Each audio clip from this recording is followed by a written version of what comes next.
Celebrimbor, a Noldor elf, created together with the Dark Lord Sauron the Rings of Power. These rings will not only take such a big role in the Second Age, but in the Third Age as well. I'd like to refer to this as the Eregion Project, a name not at all stolen from the Manhattan Project, where they created a weapon of mass destruction as well.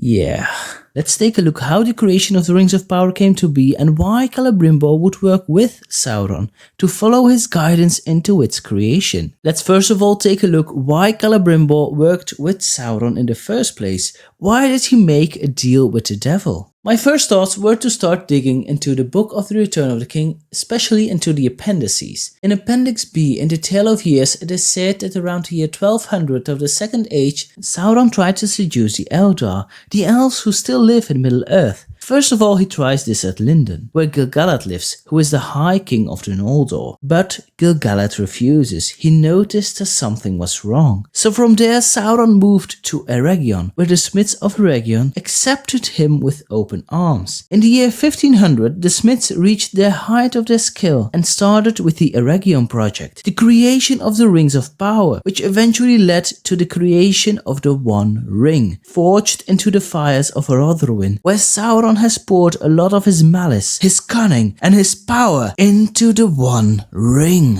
But why did the elves of Eregion trust the lore and guidance of Sauron? And we still don't know why the elves wanted to create the Rings of Power in the first place. Well, first of all, Sauron is a lot smarter than you might think. He is a master of deception, a master manipulator, and most important of all, he is a skin changer. Yes, he can change his appearance, just like we see in the Silmarillion, where he took the form of a werewolf or a bat. Here in the Second Age, he chose a more fairer form. He changed into Anatar, Lord of Gifts, an emissary of the Valar to help and guide the elves who chose to stay in Middle-earth after the destruction of Beleriand and the capture of Morgoth, the original Dark Lord. So he deceived the elves in giving them something that they desired, something that they want. Celebrimbor was a proud elf and Lord of Eregion, and he was the grandson of Feanor, who created the Silmarils all the way back during the Years of the Trees. Under the guidance of Anatar, Celebrimbor and the smiths of Eregion became amazing in the art of smithing and crafting. Celebrimbor became the second greatest elven smith of Middle-earth, just behind his grandfather Feanor. And that was something that he longed for, something that he desired, and Anatar gave him this opportunity. And you might wonder, how could Sauron, or in this case Anatar, teach Celebrimbor and the elves of Eregion all of this? Well, before Sauron was corrupted by Melkor, he was a Maya called Myron who helped the Valar Aule, and all of his smithing and crafting he learned from Aule. So that is why Anatar knew everything he needed to teach Celebrimbor to grow in crafting and smithing. After their training from Anatar, they started in the year 1500 with the creation of the Rings of Power, the greatest achievement of the jewelsmith. They were created under the guidance of Anatar, 16 Rings of Power.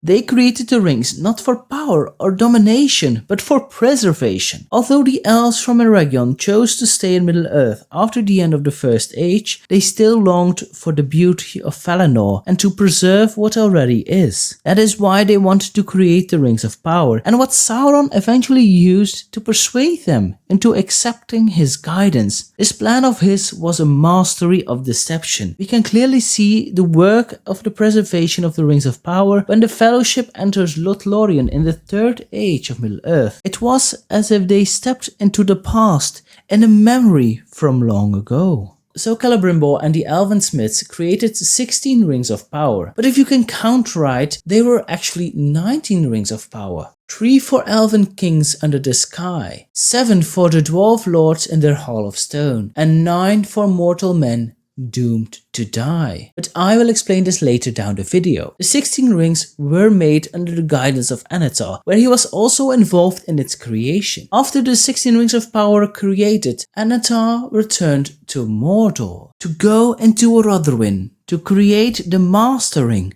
the One Ring to rule them all. When Sauron was gone, the elves created 3 more rings. They were not touched by Sauron, but they were still created the same way as the rest, and they would also be controlled by the One. Sauron finished the creation of the One Ring in the year 1600, a golden ring, plain without any jewel, only markings were written on it. The speech is that of Mordor, but the inscription is in Elvish. Ash Naz Gdur Batuluk, Ash Naz Gimbatul, Ash Naz Krakathuluk, Ach Bursum Ishi Krimpatul. When Sauron had put on the One Ring, the elves immediately knew of the treachery of Sauron, that they were deceived, and removed the rings from their fingers. They hid them, but Celebrimbor distributed the 3 other rings because they were never touched by Sauron. He sent 2 of them off to Lindon and 1 to Lothlorien. Sauron attacked the elves of Eregion and captured the 16 rings and laid waste to the land. Celebrimbor was killed and was placed naked on a stick as a banner of Sauron. This was the ultimate doom of the Rings of Power, or as I like to call it,